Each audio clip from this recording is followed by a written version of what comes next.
Hi children, this is Santosh Bharathan. ಇವಾಗ ನಾವು income from salaries ಅಲ್ಲಿ ಎನ್ಕ್ಯಾಶ್ಮೆಂಟ್ ಆಫ್ ಲೀವ್ ಸ್ಯಾಲರಿ ಒಂದು ನೋಡೋಣ. ಸೆಕ್ಷನ್ 10 ಸಬ್ಸೆಕ್ಷನ್ 10A ಅಲ್ಲಿ ಬರುತ್ತೆ. ಸಿ ಇದು ಲೀವ್ ಸ್ಯಾಲರಿ ಅಂದ್ರೆ ಏನು ಅಂತ ತಿಳ್ಕೊಳ್ಳೋಣ. ಲೀವ್ ಸ್ಯಾಲರಿ ಅಂದ್ರೆ ನಾವು ಲೀವ್ ಕಂಪನಿಯಲ್ಲಿ ಲೀವ್ ತಗೊಂಡಿಲ್ಲ ಅಂದ್ರೆ ನಾವು ಅದನ್ನ ಎನ್ಕ್ಯಾಶ್ ಮಾಡ್ಕೋಬಹುದು, ಅಂದ್ರೆ ದುಡ್ಡು ವಿತ್ಡ್ರಾ ಮಾಡ್ಬೋದು. ಸೇಮ್ ಸ್ಯಾಲರಿ ತರನೇ. ಈಗ ಇದ್ರಲ್ಲಿ ನಮ್ಗೆ ನಾರ್ಮಲಿ ಗೊತ್ತಿರಂಗೆ ದೇರ್ ಆರ್ 3 ತರ ಲೀವ್ ಇದೆ. ಒಂದು ಕ್ಯಾಶುಯಲ್ ಲೀವ್, ಒಂದು ಸಿಕ್ ಲೀವ್, ಒಂದು earn leave. See casual leave, sick leave ಅಂದ್ರೆ ಬೇಸಿಕಲಿ ಇಟ್ ಕೆನಾಟ್ ಬಿ, ಅದು ಕ್ಯಾರಿ ಫಾರ್ವರ್ಡ್ ಮಾಡಕ್ಕಾಗಲ್ಲ. ಅಲ್ಲಿ ಆ ವರ್ಷದಲ್ಲೇ ಯೂಸ್ ಮಾಡಬೇಕು, ಅಲ್ಲೇ ಲ್ಯಾಪ್ಸ್ ಆಗ್ಬಿಡುತ್ತೆ. ಸಪೋಸ್ ನಾನು ಕ್ಯಾಶುಯಲ್ ಯಾವ್ದು ಲೀವೇ ತಗೊಂಡಿಲ್ಲ, ಅದು ಇದು ನೆಕ್ಸ್ಟ್ ಇಯರ್ಗೆ ಕ್ಯಾರಿ ಫಾರ್ವರ್ಡ್ ಆಗಲ್ಲ, ಅಲ್ಲೇ ಲ್ಯಾಪ್ಸ್. ಆದ್ರೆ ಅರ್ನ್ ಲೀವ್ ಅಂದ್ರೆ ನಮ್ಗೆ ಏನಾಗುತ್ತೆ ಅಂದ್ರೆ ದುಡ್ಡು ಬರುತ್ತೆ. ಸಪೋಸ್ ನಾನು ಲೀವ್ ತಗೊಳ್ಳೋದೇ ಇಲ್ಲ, ಒಂದು ವರ್ಷಕ್ಕೆ 12 ಲೀವ್ ಅಂತ ಇಟ್ಕೊಳ್ಳೋಣ, ಅರ್ನ್ ಲೀವ್. ಅವಾಗ 12 ಲೀವ್ಗೆ ನೆಕ್ಸ್ಟ್ ವರ್ಷ ಅದು ಕ್ಯಾರಿ ಆಗುತ್ತೆ. ಪ್ಲಸ್ ನನ್ಗೆ ಯಾವಾಗ ನಾನು ದುಡ್ಡು ವಿತ್ಡ್ರಾ ಮಾಡ್ಬೇಕಂದ್ರೆ ವಿತ್ಡ್ರಾ ಮಾಡ್ಬೋದು. ನಾರ್ಮಲಿ ಅದನ್ನ ಏನ್ ಮಾಡ್ತಾರೆ, ನಾವು ರಿಸೈನ್ ಮಾಡೋ ಟೈಮಲ್ಲೋ ರಿಟೈರ್ಮೆಂಟ್ ಮಾಡೋ ಟೈಮಲ್ಲೋ ಅದನ್ನ ನಮಗೆ ಎನ್ಕ್ಯಾಶ್ ಮಾಡಕ್ ಬಿಡ್ತಾರೆ. So that is earn leave. ಅದೇ ನಾವು ಹೇಳೋದು encashment of leave salary.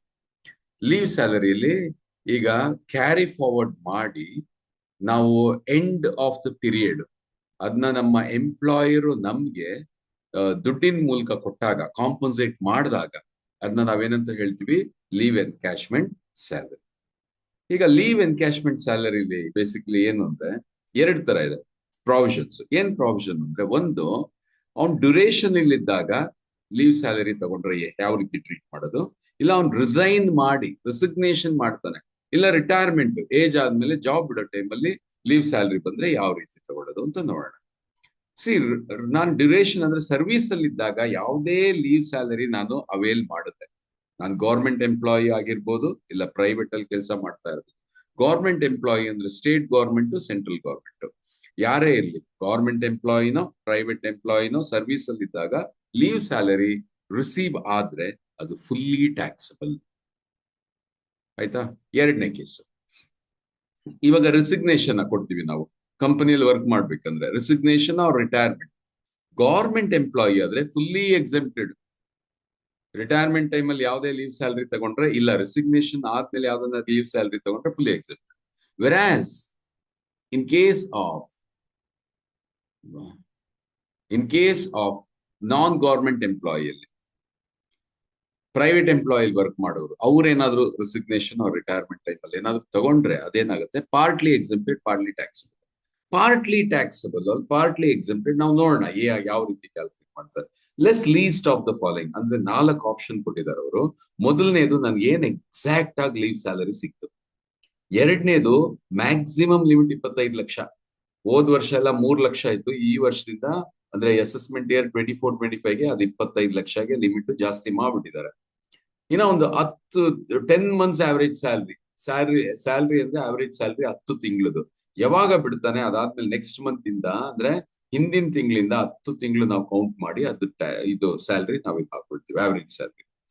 Salary ಹೆಂಗಪ್ಪ ಕ್ಯಾಲ್ಕುಲೇಟ್ ಮಾಡೋದು ಅಂದ್ರೆ, there is a definition for leave encashment. ಯಾವ ರೀತಿ ಮಾಡ್ತೀವಿ, basic salary, dearness pay, dearness allowance, retirement benefit ಅಲ್ಲಿ ಹೋದ್ರೆ ಮಾತ್ರ ತಗೋಬೇಕು ಡಿಯರ್ನೆಸ್ ಅಲವೆನ್ಸ್. ಅದು ಎಂಟರ್ ಆಗಿಲ್ಲ, forming part of retirement salary ಇಲ್ಲ ಅಂದ್ರೆ ನಾವು ತಗೊಳಕಾಗಿಲ್ಲ. ಇನ್ನ ಒಂದು ಕಮಿಷನ್ ಪರ್ಸೆಂಟೇಜ್ ಟರ್ನ್ ಓವರ್ ಮೇಲೆ ಕೊಟ್ಟಿದ್ರೆ ಮಾತ್ರ, 6% ಆಫ್ ಟರ್ನ್ ಓವರ್ ಕೊಟ್ಟಿದ್ರೆ ಮಾತ್ರ ಕಮಿಷನ್ ತಗೋಬೇಕಿಲ್ಲ ಅಂದ್ರೆ ತಗೊಳಕಾಗಿಲ್ಲ. ಸೊ ಇದು ಸ್ಯಾಲರಿ ಡೆಫಿನೇಷನ್ ಯಾವ್ದಕ್ಕೆ, ಲೀವ್ ಎನ್ಕ್ಯಾಶ್ಮೆಂಟ್ ಕ್ಯಾಲ್ಕುಲೇಟ್ ಮಾಡಕ್ಕೆ. Next, leave salary as per IT law. IT law ಅಂದ್ರೆ, ಐಟಿ ಲಾ ಏನ್ ಹೇಳುತ್ತೆ ಅಂದ್ರೆ, 1 ವರ್ಷಕ್ಕೆ 30 ದಿನ ಲೀವ್. ಅಂದ್ರೆ 1 ವರ್ಷಕ್ಕೆ 1 ತಿಂಗಳು ಲೀವ್ ಮಾತ್ರ ನಾವು ಕನ್ಸಿಡರ್ ಮಾಡೋದು. ಇವಾಗ ನಾವು ಕಂಪನಿಯವರು ನಮ್ಗೆ 1 ವರ್ಷಕ್ಕೆ 45 1.5 ತಿಂಗಳು ಲೀವ್ ಕೊಟ್ರೆ ಅದು ತಗೊಳ್ಳೋ ಹಾಗಿಲ್ಲ. ಐಟಿ ಲಾ ಏನ್ ಹೇಳುತ್ತೆ, 30 ದಿನ ನಾವು ಕನ್ಸಿಡರ್ ಮಾಡೋದು. ಅಂದ್ರೆ ಯಾವ್ದು ನನ್ಗೆ ಲೀವ್ ಬಾಕಿ ಇದೆಯೋ, ನಂಬರ್ ಆಫ್ ಮಂತ್ಸ್ ಅಲ್ಲ ನಂಬರ್ ಆಫ್ ಡೇಸ್ ನಾನು ತಗೊಂಡಿರಲ್ವಲ್ಲ ಲೀವ್, ಅದಿಂಟು ಆವರೇಜ್ ಮಂತ್ಲಿ ಸ್ಯಾಲ್ರಿ ಮಲ್ಟಿಪ್ಲೈ ಮಾಡಿದ್ರೆ ಅದರಲ್ಲಿ ನಮ್ಗೆ ಲೀವ್ ಸ್ಯಾಲರಿ ಏನಿದೆ ಸಿಗುತ್ತೆ. ಈಗ ಇದ್ 4 ಆಪ್ಷನ್ ಅಲ್ಲಿ ಯಾವ್ದು ಕಡಿಮೆ ಅಮೌಂಟ್ ಇದ್ನ ಅದನ್ನ ನಾವೇನ್ ಮಾಡ್ತೀವಿ, ಆಕ್ಚುಲ್ ಲೀವ್ ಸ್ಯಾಲರಿ ಡಿಡಕ್ಟ್ ಮಾಡ್ಬಿಡ್ತೀವಿ. So this is related with the provision. ಇದು ನಾವು ಪ್ರಾಬ್ಲಮ್ ಮಾಡ್ಬೇಕಂದ್ರೆ ನಮ್ಗೆ ತುಂಬಾ ಈಸಿ ಆಗುತ್ತೆ, ಹೆಲ್ಪ್ಫುಲ್ ಆಗುತ್ತೆ. ಅರ್ಥ ಆಗಿರ್ಬೇಕು ಮಕ್ಕಳೇ ನಿಮ್ಗೆ. ನೆಕ್ಸ್ಟ್ ಕಂಡೀಷನ್ ಬರೋಣ. Condition is very simple. ನಾನು ಆಗ್ಲೇ ಸ್ಯಾಲರಿ ಹೇಳಿದ್ದೆ ನಿಮ್ಗೆ. ಸ್ಯಾಲರಿ ಅಂದ್ರೆ ಏನು, basic salary, dearness pay, dearness allowance, ಯಾವ್ದ್ರಲ್ಲಿ if it forms into retirement benefit commission fixed percentage ಮೇಲೆ ಕೊಟ್ಟಿದ್ರೆ ಅದು ನಾವು ತಗೊಳ್ಬೇಕು. ನೆಕ್ಸ್ಟ್ ಸರ್ವಿಸ್ ಪೀರಿಯಡ್ ಅಲ್ಲಿ ಫ್ರಾಕ್ಷನ್ ಆಫ್ ಇಯರ್ಸ್ ಬಂದ್ರೆ ತಗೋಬಾರ್ದು. ಇವಾಗ 26 ಇಯರ್ಸ್ 8 ಮಂತ್ಸ್ ಬಂದ್ರೆ 8 ಮಂತ್ಸ್ ಇಗ್ನೋರ್ ಮಾಡಬೇಕು, 26 ವರ್ಷ ಮಾತ್ರ ತಗೋಬೇಕು. ಅದೇ 15 ಇಯರ್ಸ್ 10 ಮಂತ್ಸ್ ಅಂತ ಬಂದ್ರೆ 10 ತಿಂಗಳು ತಗೋಬಾರ್ದು, 15 ವರ್ಷ ಮಾತ್ರ ತಗೋಬೇಕು. ಸೊ ಅದು ಹೇಳುತ್ತೆ ನೆಕ್ಸ್ಟ್ ಕಂಡೀಷನ್. ಮೂರನೇದೇನು ಅಂದ್ರೆ ಇವಾಗ ನಾನು ಲೀವ್ ತಗೊಂಡಿರೋದು ಜಾಸ್ತಿ ಝೀರೋ ಆಗ್ಬಿಟ್ಟಿರುತ್ತೆ, ಮೈನಸ್ ಫಿಗರ್ ಬಂದ್ಬಿಡುತ್ತೆ, ಆ ತರದ್ ನಾನು ನಿಲ್ಲಂತಾನೆ ತೋರಿಸ್ಬೇಕು. ನೆಕ್ಸ್ಟ್ IT ಲಾ ಏನ್ ಹೇಳುತ್ತೆ, 1 ವರ್ಷಕ್ಕೆ ಎಷ್ಟು 30 ದಿನ ಅಂತ ಕನ್ಸಿಡರ್ ಮಾಡ್ಬೇಕು. ಸೊ ಇವಾಗ ನೆಕ್ಸ್ಟ್ ಒಂದು ಪ್ರಾಬ್ಲಮ್ ಮಾಡೋಣ, ಒಂದು ಸಿಂಪಲ್ ವೇ ಅಲ್ಲಿ ನಾವು ಒಂದು ಪ್ರಾಬ್ಲಮ್ ಮಾಡೋಣ. Encashment of leave salary. Mister Narasimha resident was a manager in a private company. ಏನು ಈ ತರ ಫಾರ್ಮ್ಯಾಟ್ ಇರುತ್ತೆ, computation of taxable leave salary, assessee, status, category, ಆಮೇಲೆ ಬಲಗಡೆ ಬಂದು ಪ್ರೀವಿಯಸ್ ಇಯರ್ 23-24, ಅಸೆಸ್ಮೆಂಟ್ ಇಯರ್ 24-25. ಇದು ಬೈ ಹಾರ್ಟ್ ಮಾಡಿ ಪರ್ಟಿಕ್ಯುಲರ್ಸ್ ಅಮೌಂಟ್ ಇದೆಯಲ್ಲ, actual leave salary received correct ಆಗಿ ನನ್ಗೆ ಏನ್ ಸಿಕ್ಕಿದೆ, ಕ್ರೆಡಿಟ್ ಇರೋದು ಅಮೌಂಟ್ ಸಿಗುತ್ತೆ. ಇದು ನಾರ್ಮಲಿ ಪ್ರಾಬ್ಲಮ್ ಅಲ್ಲೇ ಇರುತ್ತೆ, ಆದ್ರೆ ಒಂದು ಕ್ಯಾಲ್ಕುಲೇಷನ್ ಇದೆ ಅದಕ್ಕೆ, ಅದು ನಾವು ನೋಡೋಣ ಹೇಗ್ ಮಾಡ್ಬೇಕು ಅಂತ. Next less least of the following, ಅದ್ರಲ್ಲಿ ಏನ್ ಹೇಳುತ್ತೆ, ಆಕ್ಚುಲ್ ಲೀವ್ ಸ್ಯಾಲರಿ ಮೇಲೆ ನಮ್ಗೆ ಅಮೌಂಟ್ ಸಿಗುತ್ತೆ, ಅದೇ ಅಮೌಂಟ್ ನಾವಿಲ್ಲಿ ಹಾಕೊಳ್ತೀವಿ. Leave salary as per IT law, ಅದೇ ಹೇಳದ್ನಲ್ಲ ನಾನು, 1 ತಿಂಗಳೇ 30 ದಿನ. ಸೊ ಅದು ಎಷ್ಟು ಲೀವ್ ಯುಟಿಲೈಸ್ ಮಾಡಿಲ್ಲ, ಎಷ್ಟು ಬಾಕಿ ಇರುತ್ತೋ ಅದನ್ನ ನಾವು ಮಲ್ಟಿಪ್ಲೈ ಮಾಡ್ಕೋತೀವಿ ಇಲ್ಲಿ, ಆಯ್ತಾ, ವಿತ್ ಆವರೇಜ್ ಸ್ಯಾಲರಿನ, ಆಯ್ತಾ, 1 ತಿಂಗಳು average salary. Next 10 months average salary, problem ಅಲ್ಲಿ ಕೊಟ್ಟಿದ್ರೆ ತಗೊಳ್ಳೋದು, ಇಲ್ಲ ಅಂದ್ರೆ ಸ್ಯಾಲರಿ ನಾವು ಅವಾಗಲೇ ಡಿಸ್ಕಸ್ ಮಾಡ್ದಂಗೆ ಕ್ಯಾಲ್ಕುಲೇಟ್ ಮಾಡ್ಕೊಳ್ಳೋದು. ಮ್ಯಾಕ್ಸಿಮಮ್ ಲಿಮಿಟ್ ನಾನು ಬರೆದು ಬಿಡ್ತೀನಿ, ಎಲ್ಲ ಪ್ರಾಬ್ಲಮ್ಗೆ ಒಂದೇ ಇರುತ್ತೆ. ಇದು ಬಂದು 25 ಲಕ್ಷ ಬರೆದು ಬಿಡ, ಆಯ್ತಾ. ಹೀಗ ಬೋಧನ ಪ್ರಾಬ್ಲಮ್. ಮಿಸ್ಟರ್ ನರಸಿಂಹ ರೆಸಿಡೆಂಟ್ ಬರೆದು ಬಿಡ್ತೀನಿ, ಅಸಸಿ ಓದ್ತಾ ಹಾಗೆ ಮಾಡ್ಬೇಡ. ಮಿಸ್ಟರ್ ನರಸಿಂಹ ರೆಸಿಡೆಂಟ್, ಆಯ್ತಾ, ಅವರೇ ಕೊಟ್ಬಿಟ್ಟಿದ್ದಾರೆ ಪ್ರಾಬ್ಲಮ್ ಅಲ್ಲಿ, ರೆಸಿಡೆಂಟ್ ಅಂತ ಹಾಕೊಂಡ್ಬಿಟ್ಟೆ ಸ್ಟೇಟಸ್ ಜಾಗದಲ್ಲಿ. ಕ್ಯಾಟಗರಿ ಜಾಗದಲ್ಲಿ was a manager in private company ಅದು non government employee, non government, ಆಯ್ತು. ಈ ಕಡೆ ಅಸೆಸ್ಮೆಂಟ್ ಅದು ಹಾಗೆ ಉಳ್ಕೊಳ್ಳುತ್ತೆ. ಈಗ ಏನಂತ ಹೋದ್ವಿ, ಹಿ ಸಾಟ್ ಪ್ರೀಮೆಚ್ಯೂರ್ ರಿಟೈರ್ಮೆಂಟ್ ಫ್ರಮ್ ದ ಇದು ಸರ್ವಿಸ್ ಆಫ್ 1 ನವೆಂಬರ್ 2023, ಅಂದ್ರೆ 1 ನವೆಂಬರ್ ಅವನು ರಿಟೈರ್ಡ್ ಆದ. After completing 20 years of service, ಏನು 20 ಇಯರ್ಸ್ ಅಂದ್ರೆ 1 ವರ್ಷಕ್ಕೆ 30 ದಿನ, ಅಂದ್ರೆ 1 ತಿಂಗಳು ಅಂದ್ರೆ 25 ವರ್ಷಕ್ಕೆ 25 ದಿನ, 25 ಮಂತ್.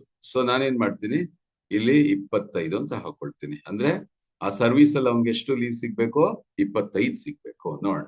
ಈ salary for 10 months preceding the retirement was ₹36,500. 10 month salary ಅವರೇ ಕೊಟ್ಬಿಟ್ಟಿದ್ದಾರೆ. ಸೊ ನಾನು ಇಲ್ಲಿ ಹಾಕೊಂಡ್ಬಿಡ್ತೀನಿ 36,900 ಅವರೇ ಕೊಟ್ಬಿಟ್ಟಿದ್ದಾರೆ. ಸೊ ಇಟ್ಸ್ ಫೈನ್, ಇಲ್ಲಾಂದ್ರೆ ನಾವು ಕ್ಯಾಲ್ಕುಲೇಟ್ ಮಾಡ್ಬೇಕಾಗುತ್ತೆ. ನೆಕ್ಸ್ಟ್ ಹೋಗೋಣ. ಈ had 7 months of leave to his credit. ಅವ್ನ ಕ್ರೆಡಿಟ್ ಅಲ್ಲಿ ಎಷ್ಟಿದೆ, 7 ತಿಂಗಳು ಬಾಕಿ ಇದೆ. 7 ತಿಂಗಳು ಬಾಕಿ ಅಂದ್ರೆ ಅವ್ನು ಎಷ್ಟು ಲೀವ್ ಹಾಕೊಬಿಟ್ಟಿದ್ದಾನೆ, 18. 7 ಪ್ಲಸ್ ಇದು 18, ಓಕೆ, ಅಂದ್ರೆ ಅವ್ನ್ ಬಾಕಿ ಇರೋದು ಯಾವ್ದು, 7. ಅವ್ನ್ ಬಾಕಿ ಯುಟಿಲೈಸ್ ಮಾಡದೇ ಇರೋ ಲೀವು 7. ಅದಕ್ಕೆ ನಾವೇನ್ ಮಾಡ್ತೀವಿ, ಇಂಟು ಫಾರ್ಮುಲಾ ಅಲ್ಲಿ ಹೇಗಾಗ್ತದೆ ನಾವು, ಇಂಟು ಲಾಸ್ಟ್ ಡ್ರಾನ್ ಸ್ಯಾಲರಿ. ನೋಡೋಣ ಎಲ್ಲಿದೆ ಅಂತ. Approved credit of 30 days and was approved and he was paid ₹2,700 as leave salary. Leave salary ಅವರೇ ಕೊಟ್ಬಿಟ್ಟಿದ್ದಾರೆ ಪ್ರಾಬ್ಲಮ್ ಅಲ್ಲಿ, 27,300 ಅಂತ ಕೊಟ್ಬಿಟ್ಟಿದ್ದಾರೆ ಅವರು. ಸೊ ನಾವೇನ್ ಮಾಡ್ಬೇಕು ಅಂದ್ರೆ ನೆಕ್ಸ್ಟ್ ನೋಡೋಣ ಎಷ್ಟು ಬರುತ್ತೆ. ಅದು 27,300 ನಮಗೆ ಕರೆಕ್ಟ್ ಆಗಿ ಬಂದಿದೆ, ಮಲ್ಟಿಪ್ಲೈ ಮಾಡಿದ್ರೆ ಬರ್ಬೇಕು. ಫೈನ್, ನೋಡೋಣ. Approved and he was paid 2,700 as salary. Compute the amount of the encashment exempt from the tax for the previous year 23-24.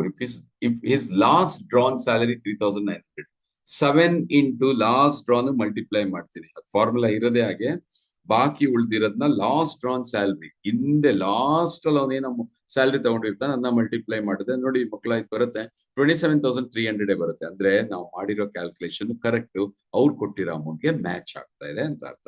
Same amount ನಾನು ಇಲ್ಲಿ ಬರೀತೀನಿ ನೋಡಿ, less least of the following ಅಲ್ಲಿ 27,300 ಬರುತ್ತೆ. ಇವಾಗ ಇದೊಂದು ಬಾಕಿ ಇದೆ, leave salary as per IT law. ಇದು ಕ್ಯಾಲ್ಕುಲೇಟ್ ಮಾಡೋಣ.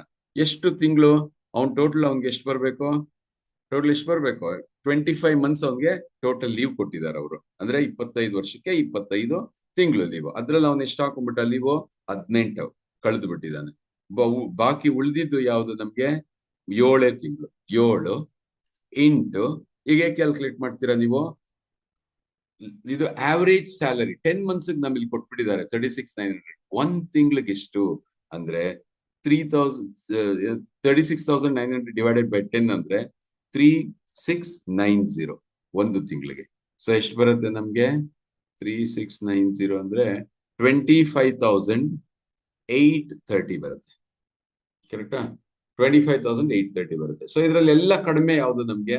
25,000 25,830 ಕಡಿಮೆ ಇರೋದು. ಲೀಸ್ಟ್ ಆಫ್ ದ ಫಾಲೋಯಿಂಗ್ ಅಲ್ಲಿ ನಾವು ಹಾಕೊಂಡ್ಬಿಡ್ಬೇಕು. So least of the following ಹಾಕಿದ್ರೆ ನಾವು ಆಕ್ಚುಲ್ ರಿಸೀವ್ ಸ್ಯಾಲರಿ ಜೊತೆ ಮೈನಸ್ ಮಾಡಿದ್ರೆ ಎಷ್ಟು ಬರುತ್ತೆ ನಮ್ಗೆ? 1,470 ಬರುತ್ತೆ.